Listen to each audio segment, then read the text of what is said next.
యేసుక్రీస్తు నామములో మీ అందరికీ కూడా నా హృదయపూర్వకమైన వందనాలు తెలియజేస్తూ, దేవుడు నాకు అనుగ్రహించిన సమయాన్ని బట్టి, ఆయన కృపను బట్టి ఆయనకే వేలాది స్తోత్రములు చెల్లించుకుంటూ, ఈరోజు నిన్నటి దినాన ఏదో ప్రత్యేకమైన రోజు అని విన్నాము కదా, వ్యాలంటైన్స్ డే అన్నమాట. అంటే ప్రేమికుల రోజు.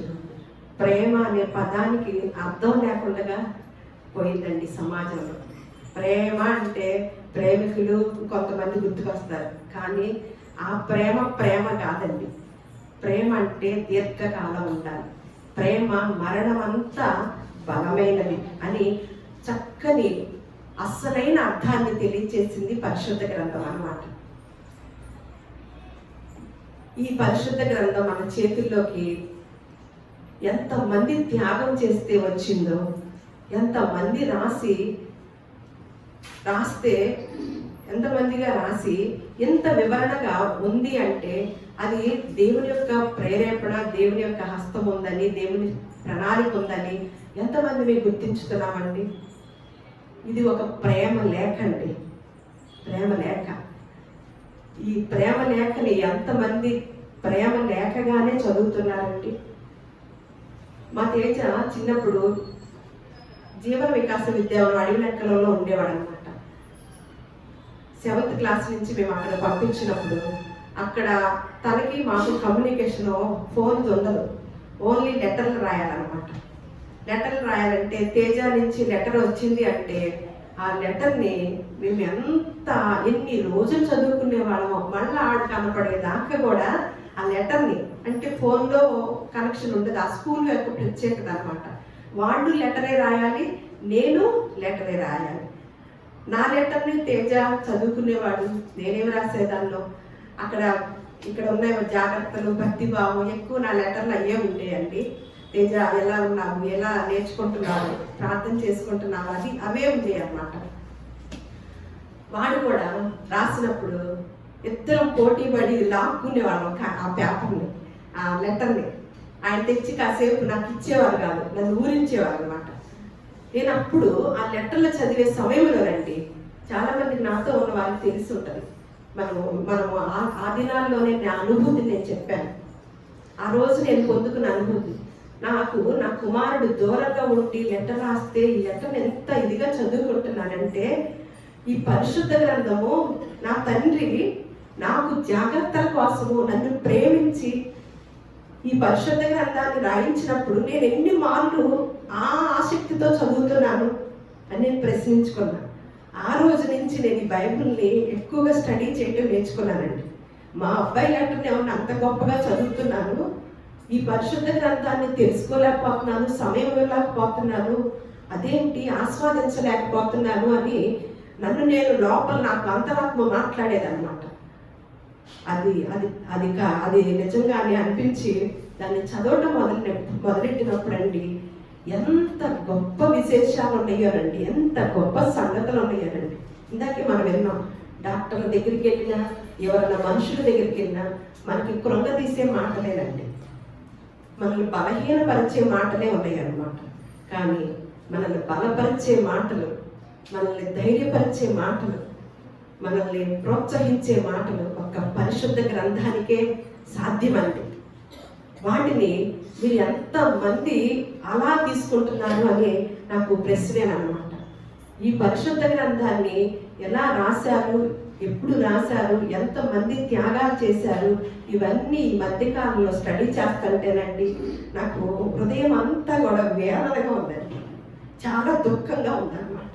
అంటే ఇంత కష్టపడి రాస్తే ఇంత నిర్లక్ష్యంగా మన చేతుల్లోకి, మన ఫోనుల్లోకి, మన జేబుల్లో కూడా పెట్టుకోవడానికి, మన పర్సుల్లో పెట్టుకోవడమే అంత స్థితిలోకి తీసుకొచ్చారు అంటే, దేవుడు సహాయం చేసి తీసుకొచ్చేంత మనకి వెసులుబాటు కలగచేశారంటే, ఎంతమంది త్యాగాలు చేస్తే ఈ పరిశుద్ధ గ్రంథం రెడీ అయిందో తెలుసండి. దీని వెనక కొన్ని వేల సంవత్సరాల చరిత్ర ఉందంటండి. దీని గురించి చదువుతుంటే, పరిశోధించుతుంటే ఈ పరిశుద్ధ గ్రంథం అంట ఒక గ్రంథాలయం అంటండి. మనకి గ్రంథాలయం అంటే తెలుసుగా లైబ్రరీ అంటాము. అక్కడికి వెళితే మనకి ఏ పుస్తకం కావాలంటే ఆ పుస్తకం ఉంటుంది. మనకి దేనికి సంబంధించిన శాస్త్రం కావాలంటే దానికి సంబంధించిన శాస్త్రం ఉంటుంది. దేనికి సంబంధించింది కావాలంటే మనం తీసుకోవచ్చు అన్నమాట. అదే ఆ గ్రంథాలయాన్నే ఇది ఒక గ్రంథాలయంగా మన చేతుల్లో పెట్టారు. పరిశుద్ధ గ్రంథం అంటే ఒక గ్రంథాలయం అన్నమాట. ఈ గ్రంథాలయంలో మొత్తము 1189 అధ్యాయాలు ఉన్నాయంటండి. 66 పుస్తకాలతో సిద్ధం చేయబడిన ఈ గ్రంథాలయంలో పాత నిబంధనలోనేమన్నా 39 పుస్తకాలు ఉంటాయి, క్రొత్త నిబంధనలోనేమన్నా 27 పుస్తకాలు ఉన్నాయి అన్నమాట. ఇవి మొత్తం ఈ అధ్యాయులు మొత్తం కూడా వచనాన్ని లెక్క పెట్టినప్పుడు 1189 అధ్యాయాలు. అలాగే వచనాలు కూడా నేను తర్వాత చెప్తాను. ఒక లైబ్రరీలో ఎన్ని పుస్తకాలు ఉన్నాయో, ఎన్ని విశేషాలు మనకి తెలియజేస్తుందో ఆ లైబ్రరీ, దానికన్నా కూడా గొప్ప సంగతుల్ని ఈ లైబ్రరీలో ఉన్నాయి అన్నమాట, ఈ గ్రంథాలయంలో. ఈ బైబిల్ అనే మాటకు కూడా అర్థము ఈ చిన్న చిన్న పుస్తకాల సముదాయము, ఇదంతా కలిపి బైబిల్ అని. ఇది ఒక మతానికి సంబంధించిన మాట కాదు, ఒక ఏది కాదనమాట. కానీ కొన్ని చిన్న పుస్తకాల సముదాయం, దాన్నే బైబిల్ అంటారు. అలాగే దీన్ని మన సమయం ఎంత సమయం పట్టిందంటే సుమారు 1500 సంవత్సరాలు పట్టిందంటే ఈ లైబ్రరీని కట్టడానికి. ఈ లైబ్రరీని కట్టడానికి సుమారు 1500 సంవత్సరాలు పట్టిందంటండి. క్రీస్తుకు పూర్వం 1400 ప్రాంతంలో మోషే కాలం నుండి మొదలు పెడితే క్రీస్తు శకం 90 నుండి 100 ప్రాంతంలో అపస్తులుడైన యోహాను రాసిన ప్రకటన గ్రంథం వరకు సుమారు 15 శతాబ్దాల పాటు ఈ రచన సాగిందంటండి.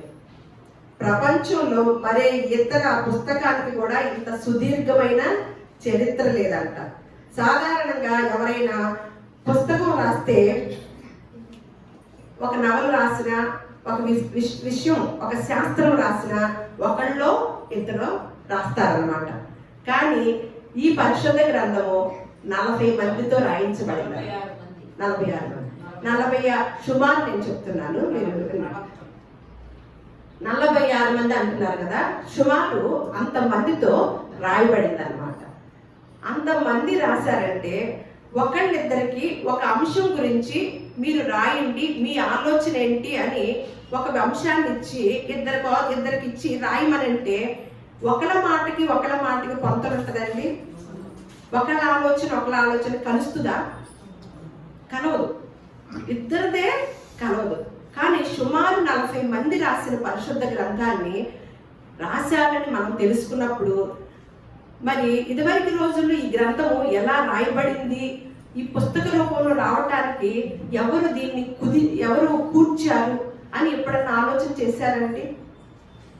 ఇది ఎన్ని సంవత్సరాల క్రితం కూర్చబడింది, ఎవరు రాశారు దీన్ని, ఇంతమంది రాసినా ఎక్కడ తేడా లేదేంటి?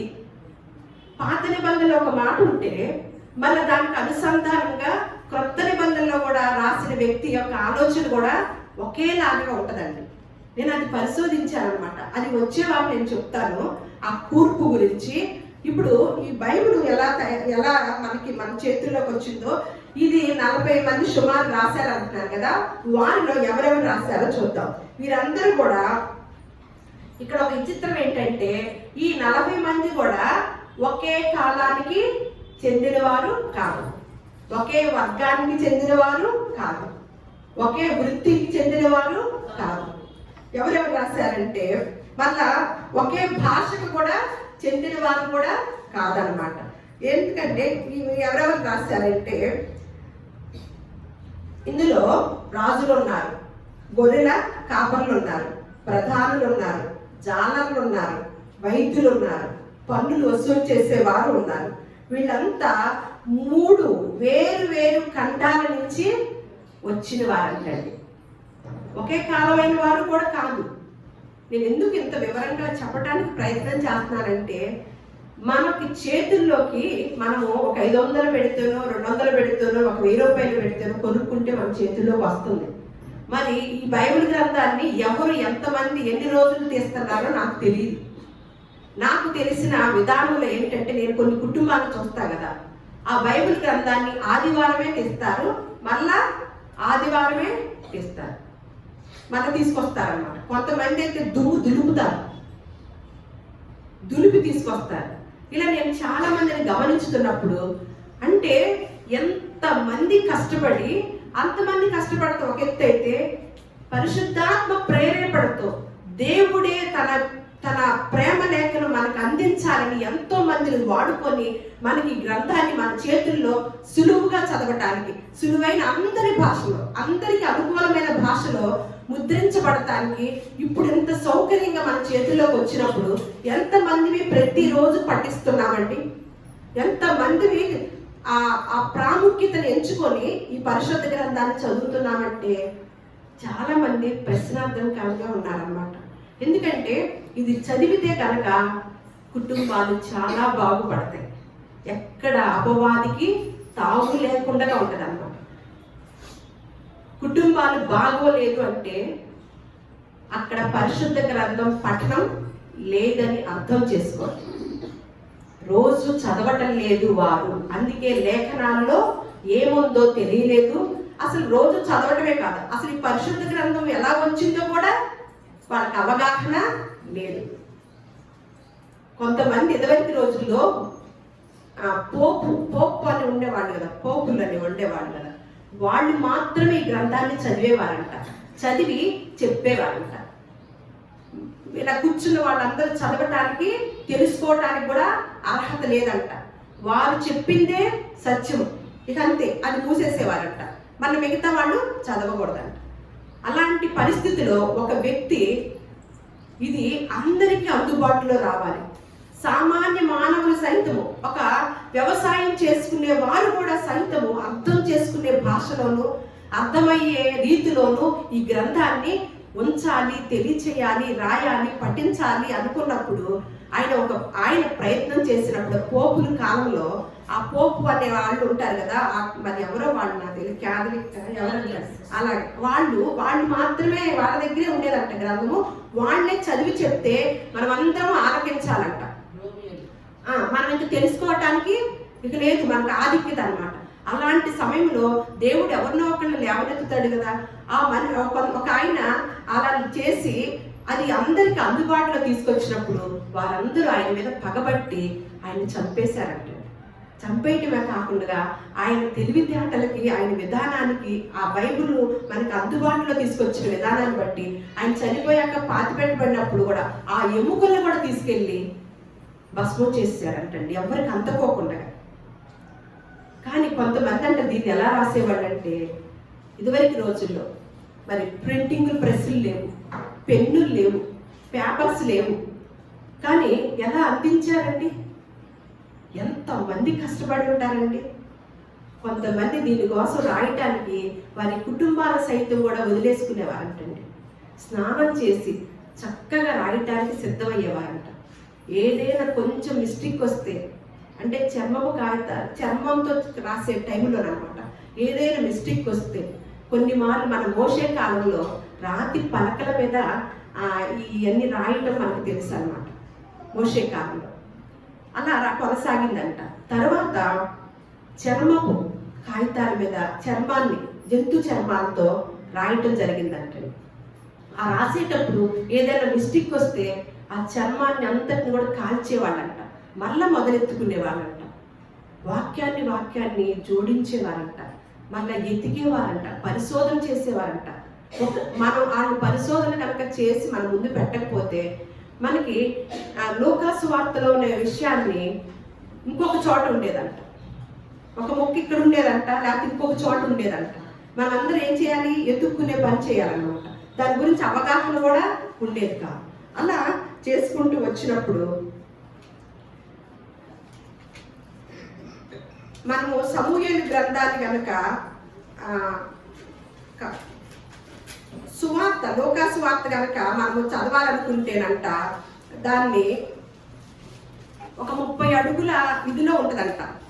ఆ చుట్ట, గ్రంథపు చుట్టలు అంటారు కదా, ఆ చర్మపు చుట్టలు, అది ఇందాక అన్నారు కదా చిత్రరావు గారు. ఆ విషయాలన్నీ రాయాలంటే మన బైబిల్ ఎట్లా తీసుకొచ్చుకోవాలి తెలిసింది? ఒక్కొక్కడు లారీ మీద తీసుకొచ్చుకోవాలన్నమాట. అంత అన్నీ ఉన్నాయన్నమాట విషయాలు, సంగతులు. కానీ మనకు అందుబాటులో చక్కగా కుదించి మనకు ఏ విషయాన్ని అయితే చెప్పాలో, ఎంతవరకు చెప్పాలో అంతవరకు రాయించి, అందుకనే లూకా సువార్త, మత్తయి సువార్త, యోహాను సువార్త, మార్కు సువార్త ఈ చూసాం. ఈ చూసినప్పుడు మళ్ళా మత్తయి సువార్తతో క్రొత్త నిబంధన మనకి స్టార్ట్ అయిందని మనకు ఒక ఆలోచన. ఎందుకంటే మనం చదివి అలా అలవాటు అయిపోయి ఉన్నాం కదా, అసలు అవగాహన కూడా లేకుండా ఉన్నాం కదా. కానీ మత్తయి సువార్తతో క్రొత్త నిబంధన స్టార్ట్ అవ్వలేదంట, పౌలు పత్రికలతో స్టార్ట్ అయిందంట. పౌలు పత్రికలతో స్టార్ట్ అయ్యి అప్పుడు పౌలు గారి శిష్యులు, పేతురు గారి శిష్యులు అయిన లూకా గారు, యోహాను గారు వీళ్ళందరూ కూడా రాయటం జరిగిందంటే. మరి యోధా గారు ఉన్నారు, తోమా గారు ఉన్నారు, వీళ్ళ సువార్తలయ్యి అని మనందరికీ ప్రశ్న వచ్చింది.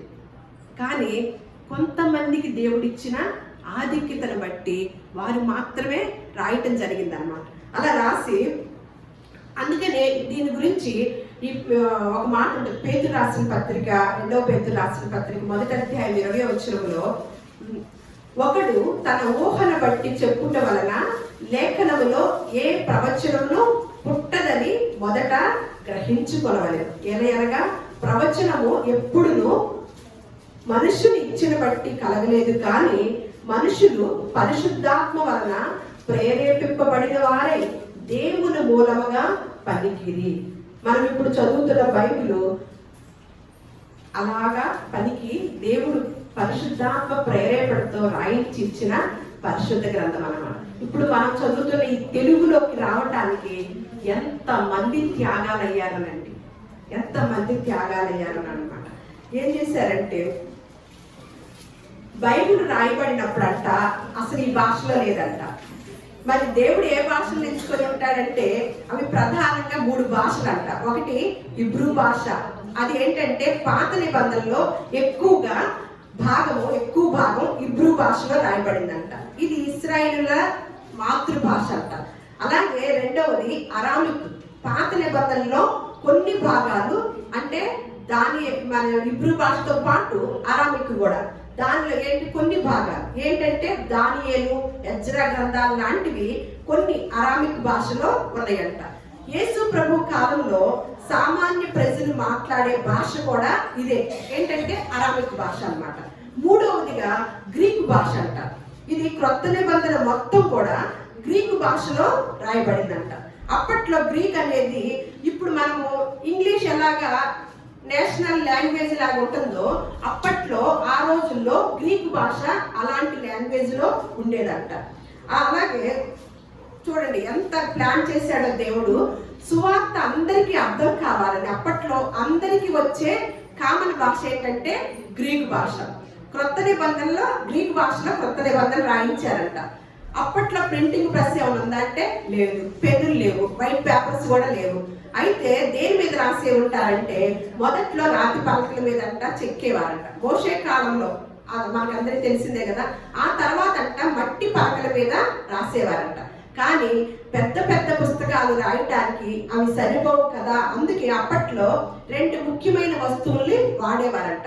ఒకటేమన్నా పాపరస్ అంటే ఇది నైల్ నది ఒడ్డున పెరిగే ఒక రకమైన రెల్లు మొక్క, దాని కాండం కోసి పొరలు తీసి వాటిని అతికించి పేపర్ లాగా చేసేవారంట. రెండవది ఏమన్నా జంతువుల చర్మాలు, దీన్ని శుభ్రం చేసి ఎండబెట్టి రాసేవారంట. ఇది చాలా ఖరీదైనదంట. అలాగే ఎక్కువ కాలం మన్నికి కూడా ఉంటుందంట. వీటిని ఒకదానికొకటి అతికించి ఒక పెద్ద చాపలాగా చుట్టేవారంట. దీనినే గ్రంథపు చుట్ట అంటారు. లూకా సువార్త రాయాలంటే సుమారు 30 అడుగుల పొడవు ఉన్న చుట్ట అవసరమయ్యేదంట. మనం ఒకసారి ఆలోచిస్తే ఈ రోజు మనం జేబులో పెట్టుకునే ఫోన్ అంత వచ్చిందనమాట, ఫోన్లోకి వచ్చిందనమాట. ఒకప్పుడు లూకా సువార్త రాయాలంటే ఎంత అంట, 30 అడుగుల చుట్ట అంటండి. చూడండి దేవుడు మనకి ఎంత కృపనిచ్చాడో చూద్దాం అనమాట. పాత నిబంధన రాయబడక ముందు దేవుని కార్యాలంట నోటి మాట ద్వారా ఒక తరము నుండి మరొక తరానికి వెళ్ళాడు. ఆ తర్వాత దేవుడు మోషేని ప్రేరేపించి రాయించడం మొదలు పెట్టాడు. యూదులు తమ లేఖనాలను ప్రాణంగా చూసుకునేవారంట. వాటిని 3 భాగాలుగా విభజించారంట. అందులో మొదటిది తోర అంటే ధర్మశాస్త్రం, ఇది మొదటి 5 పుస్తకాలు అన్నమాట. రెండవది నెహీయం అంటే ప్రవక్తలు, మూడవది కెతూనియం, ఇవి రాతలు, కీర్తనలు లాంటివంట. యేసు ప్రభు భూమి మీదకి వచ్చే సమయానికి పాత నిబంధన గ్రంథం దాదాపుగా స్థిరపడిందంట. యేసు ప్రభు వారు కూడా చాలా సార్లు లేఖనాల్లో రాయబడినది అని పాత నిబంధన కోట్ చేసుకునేవారు. అది ఎక్కడుందంటే లూకాసు వార్త 4వ అధ్యాయము 16 నుంచి 21 వరకు ఉంటుంది. మీరు తర్వాత చదువుకోవచ్చు. అలాగే యేసుక్రీస్తుల వారు పుట్టక ముందే చాలా మంది యూదులు వేరే దేశాలకు కూడా వెళ్ళిపోవడం వల్ల వారు ఇబ్రూ భాషను మర్చిపోయారంట. వాళ్ళ కోసం క్రీస్తు పూర్వం 200 ప్రాంతంలో పాత నిబంధనలో ఇబ్రూ భాష నుండి గ్రీకు భాషలోకి అనువదించారంట. ఇక క్రొత్త నిబంధనకు వస్తే మొదట అపోస్తులు యేసు క్రీస్తు గురించి నోటితో ప్రకటించారంట. కానీ సంఘాలు పెరిగే కొద్దీ అపోస్తుల కాలం తగ్గే కొలది తప్పుడు బోధలు రావటం మొదలయ్యాయంట. నోటితో ప్రకటించడం వల్ల మళ్ళా కొంతమంది సంఘాలు చూస్తే తప్పుడు బోధలు రావటం మొదలైనప్పుడు అప్పుడు పరిశుద్ధాత్మ ప్రేరేపణతో రాతలు మొదలయ్యాయంటండి. అందుకని ఒక మాట ఉంటుందండి ఎందులో అంటే మీకు తిమోతికి రాసిన పత్రిక ఏదో ఉంటుంది చూద్దాము. 2వ తిమోతికి రాసిన పత్రిక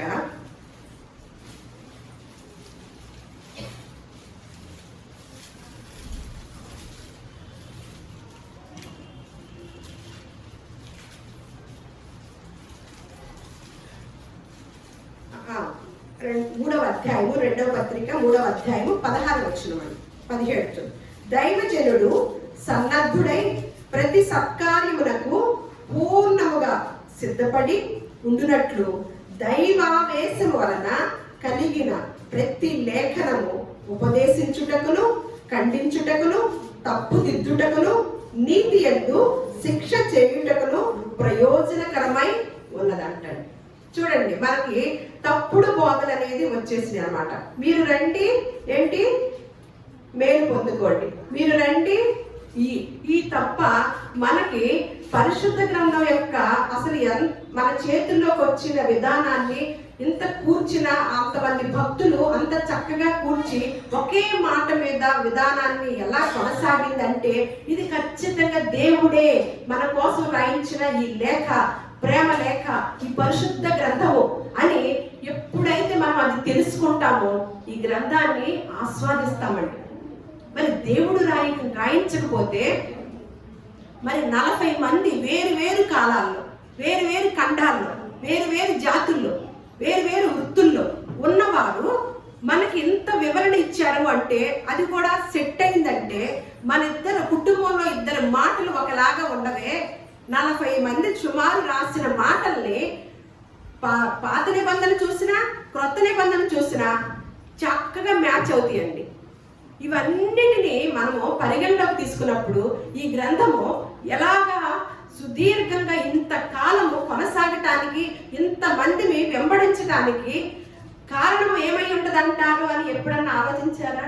ఖచ్చితంగా పరిశుద్ధాత్మ దేవుడు ప్రేరేపణతో మన తండ్రి మనల్ని ప్రేమించి మనకి ఈ లోకంలో గొప్పగా జీవించాలని, ఒక క్రమంగా జీవించాలని, సంతోషంగా జీవించాలని రాయించి ఉంచాడు అని ఎంత మందిని ఎరిగి ఈ పరిశుద్ధ గ్రంథాన్ని తో అనుసంధానమై ఉంటున్నామండి. దీనికి ఎంత ప్రాధాన్యత ఇస్తున్నామండి.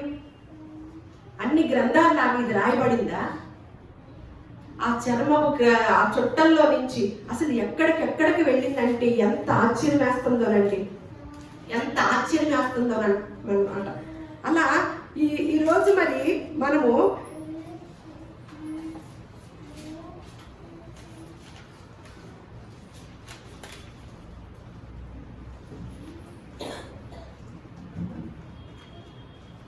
మరి ఇంతకాలం కూడా ఈ బైబిల్ ఎంతకాలం నిలిచి ఉందంటే బైబిల్లో కాపీ చేయడానికి తమ జీవితాన్ని ఇది చేయటానికి తమ జీవితాలనే త్యాగం చేశారంట చాలా మంది.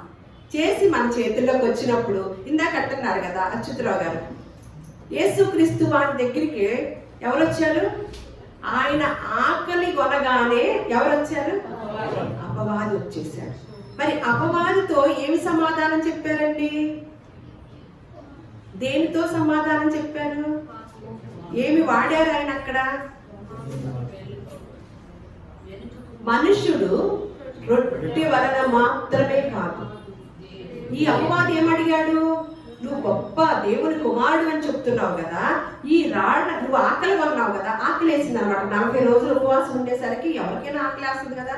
మరి మనం సేవించే దేవుడు దైవ కుమారుడు, మానవ కుమారుడుగాను మన మధ్యలో వచ్చి ఆయన ఎక్కడ ఓం భీమ్ అని ప్రదర్శించకుండగానే మనిషి తనని వెంబడించడానికి తగిన రీతిలో జీవించి వెళ్ళిన వాడనమాట. ఆయన దేవుడు కదా, ఆయన జీవించాడు, మేము ఎలా జీవించుతామండి? ఆయన దేవుడు, మేము మనుషులం కదా అని వాడేస్తాం మాటలు. కానీ అలా జీవించలేదండి, అలా జీవించలేదు. ఆయన మనిషి మానవ అవతారం ఎత్తి మనిషి ఏ ఆకలితో ఉన్నాడో, ఏ శోధనలు అనుభవించుతాడో, ఆ శోధనలో కూడా ఎలా జయించి మనకు ఒక మాదిరి చూపించాడో అదే మన ముందు చూపించాడు అనమాట. ఈ రాళ్ళని రొట్టెలు చేసుకుని తినన్నాడంట. మరి సాక్షాత్ యేసుక్రీస్తు వారినే అపవాది శోధించినప్పుడు ఆఫ్టర్ ఆల్ మనం ఎంతండి? ఈ పరిశుద్ధ గ్రంథాన్ని ఇవాళ తీసుకెళ్ళి అలవారులో పెట్టేసి వచ్చి ఆదివారం తీసుకొస్తే మనం ఏమైపోతామండి? మనం ఎంతటి వాళ్ళమండి? మరి యేసుక్రీస్తు వారికి లేఖనాలు తెలుసు. అందుకని ఏమన్నాడు? ఓరి మనుషుడు రొట్టె మాత్రం వల్లనే జీవిస్తాడా? కాదు, దేవుని నోట నుండి వచ్చు ప్రతి మాట వలన జీవిస్తాడు. ఇక్కడ ఒక లాజిక్ ఉంది తెలుసండి. సరే, యేసుప్రభు వాళ్ళు అలా అన్నారు కదా, రొట్టె వలన మాత్రం కాదు, దేవుని నుండి వచ్చు ప్రతి మాట వలన జీవిస్తాడు. మనల్ని ఎవరన్నా అనేవాళ్ళు ఒక నెల రోజులు మీకు తిండి పెట్టాం, రొట్టెమో, మీ దేవుడు మాట వల్లనే జీవిస్తారన్నారు కదా, మరి జీవించండి అని మిమ్మల్ని అడుగుతారు. ఏం సమాధానం చెప్తారు? అప్పుడు ఆనాడే ఉన్న యేసుక్రీస్తు వారు ఆ మాట చెప్పారు. ఇప్పుడు మనల్ని కూడా ఆ మాటను పట్టుకొని మనల్ని అసలు సమాజం ఇప్పుడు మన వైపే కదా కళ్ళు. ఎవరైతే న్యాయంతోనూ నీతితోనూ బ్రతకటానికి, ఇతరులకు మేలు చేస్తూ బ్రతకాలని ఆశ కలిగి ఉంటారో అందరి కళ్ళు ఎవరి మీద ఉంటాయండి? వాళ్ళ మీదే ఉంటాయండి. ఈ మధ్య కాలంలో నేను ఎన్ని పాఠాలు నేర్చుకుంటున్నాను. ఇందాక అన్నారు కదా మీరు శోధించబడుతున్నారని. ప్రతి దినము శోధించబడతానే ఉన్నామండి, ప్రతి దినము కూడా. ఈ లేఖనాలు గనక లేకపోతే, ఈ మాటలు గనక లేకపోతే గుండె పగిలిపోద్దండి ఒక్కొక్కళ్ళకి. ఏమని చెప్పాలి? మీరు ఏమని చెప్తారు? ఇప్పుడు చెప్పండి. మీ దేవుడు రొట్టె వలన మాత్రము కాదు, కానీ మీ బైబిల్లో ఉన్న మాట వలన మీరు బ్రతుకుతారన్నారు కదా, మీకు ఒక నెల రోజులు తిండి పెట్టాం, బతకండి అన్నారు. వచ్చి మీరేమంటారు?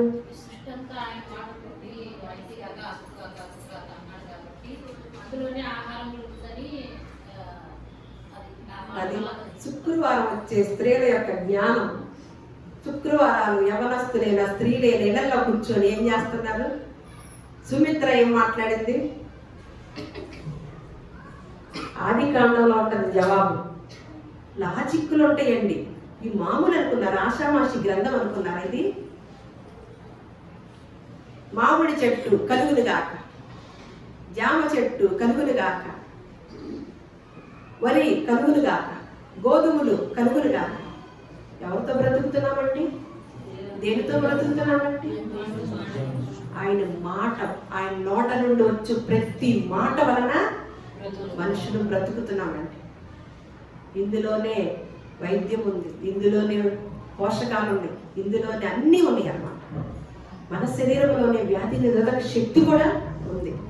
అన్నీ మంచిగా నిర్మాణం చేసి మనల్ని మాత్రం ఆయన జీవవాయువుతో, ఆయన పోలిక చొప్పున, ఆయన స్వరూపమందు చేసినప్పుడు, మిగతా వాటిని అన్నిటినీ ఆయన నోటి మాటతో వచ్చినప్పుడు మనకు మాత్రమే అటువంటి ఆధిక్యత ఇచ్చి దేవుడు తన పోలిక చొప్పున చేసుకున్నప్పుడు మనం ఎంతమందిని దేవుణ్ణి మహిమపరుస్తున్నామండి.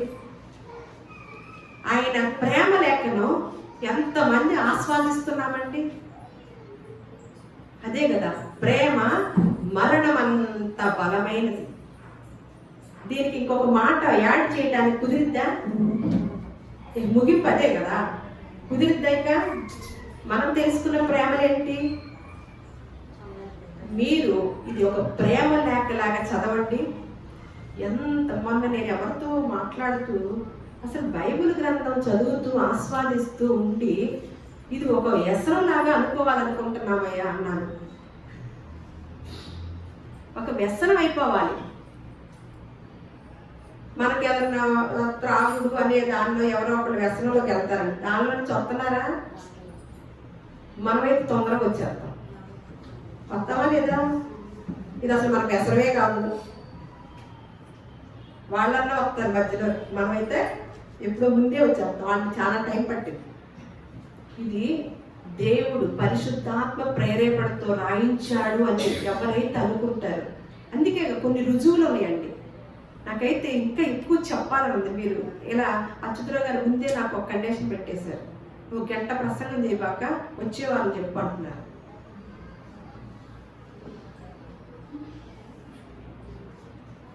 ఇది పాత నిబంధనలో నుంచి క్రొత్త నిబంధనలోకి ఎలా మ్యాచ్ అయ్యిందో లేఖనాలతో సహా మీకు చెప్తాను వచ్చేవారు.